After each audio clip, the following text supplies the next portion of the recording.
दोस्तों, क्या आपने कभी सुना है मरे हुए व्यक्ति के सामने एक मंत्र पढ़ा जाए और वह जिंदा हो जाए? जी हाँ, यह संभव हुआ है गायत्री मंत्र के एक सिद्ध साधक द्वारा।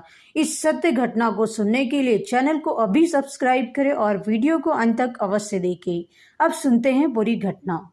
श्री लक्ष्मण जी तरुणकार नरखेड़ से लिखते हैं कि लायलपुर के 3 मील उत्तर में एक घना जंगल था, जिसमें कुछ समय पूर्व एक सात्विक प्रकृति के महात्मा रहते थे। शाम को एक समय नगर में भिक्षा को आते थे, बाकी सारे दिन अपने इष्ट भजन में तल्लीन रहते। गायत्री उनकी इष्ट थी। भगवती माता के परम भक्त थे। भिक्षा के लिए वे गिने चुने घरों में ही जाते थे। उन्हीं घरों में एक घर भक्त विष्णु दयाल का था। भगत जी का एक 7 वर्ष का बालक महात्मा जी से बड़ा हेल मिल गया था। भिक्षा का समय होता था तो वह बालक उनकी बहुत पहले से प्रतीक्षा किया करता था। जिस दिन वे न आते उस दिन बहुत बेचैन होता। महात्मा जी को भी बालक से प्रेम हो गया। वे उसके साथ बैठकर कुछ देर प्रतिदिन खेलते थे।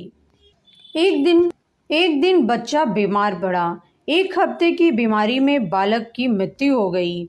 जिस समय उसकी लाश को शमशान ले जाया जा रहा था, उसी समय महात्मा जी भिक्षा मांगने आ गए। यह सब देखकर उन्हें बड़ा दुख हुआ।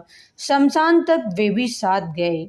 अंत्येष्टि की तैयारी हुई तो उन्होंने लोगों से कहा, इस लाश को मुझे दे दो और तुम सब लोग चले जाओ। महात्मा जी पर सब लोगों को बड़ी श्रद्धा थी। वे लाश उन्हें देकर लौट आए। 1-2 व्यक्ति लाश लेने का कारण जानने के लिए वहीं छिप कर बैठे रहे। महात्मा जी ने मृतक के जीवित हो जाने के लिए ईश्वर से बहुत प्रार्थना की, लेकिन वह जीवित न हुआ। रात इसी प्रकार बीत गई। सवेरा होने को था। असफलता पर बड़ी झल्लाहट हो रही थी। उन्होंने बड़ी जोर से चिल्लाकर कहा, ईश्वर की इच्छा से नहीं तो उठ, मेरी इच्छा से उठ और जी पड़।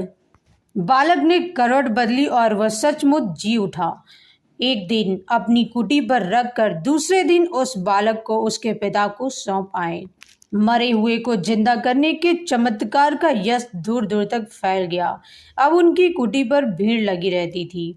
लोग तरह तरह की भेंट लेकर पहुंचते थे। भिक्षा की उन्हें आवश्यकता न रही। एक दिन महात्मा जी के गुरुजी कुटी पर पधारे। इतना वैभव, इतनी भीड़-भाड़ देखकर उन्हें बड़ा कौतूहल हुआ। भीतर पहुंचकर देखा तो शिष्य फूलों की माला में सजा बैठा था। उनके क्रोध का पारावार न रहा। ऐसी जोर की लात लगाई कि वे औंधे मुंह गिर पड़े। गुरु की इस विकरालता को देखकर महात्मा जी थर-थर कांपने लगे।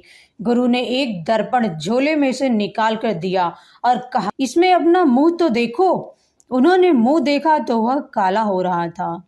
मुर्दनी छाई हुई थी। सारा तेज उड़ गया था। प्रशंसा तो फैल रही थी, पर आत्मबल की कमाई सब समाप्त होती गई थी। गुरु जी ने कहा, ईश्वर के नियमों में और मनुष्य के निर्धारित प्रारब्ध में हस्तक्षेप करना उचित नहीं। भक्त अपने आप के प्रभाव से भगवान को अपनी बात मनवाने के लिए विवश कर सकता है, पर ऐसा करने से उसका अपना सारा तप और तेज समाप्त हो जाता है। यह कहकर वे उनका कान पकड़कर घसीटते हुए अपने साथ अज्ञात स्थान को ले गए, ताकि वे पुनः तप करके अपनी खोई हुई आत्मशक्ति का संचय कर सके। जाते समय उन्होंने उपस्थित लोगों से कहा, आप लोग किसी संत को प्रशंसा और पूजा का प्रलोभन देकर उसे पद भ्रष्ट न किया करें। अपने कल्याण के लिए आप लोग स्वयं भगवान का भजन किया करें। यह घटना गायत्री साधकों के लिए बड़ी शिक्षाप्रद है। तप के अनुपात से निश्चित रूप से सिद्धि मिलती है, तो किसी का प्रारब्ध पलटने का चमत्कार दिखाने में खर्च नहीं कर देना चाहिए। दोस्तों, यह सत्य घटना कैसी लगी कमेंट करके जरूर बताएं। ऐसे ही सत्य घटनाओं को सुनने के लिए वीडियो को अधिक से अधिक शेयर, लाइक तथा चैनल पर नए हैं तो सब्सक्राइब जरूर करें। धन्यवाद।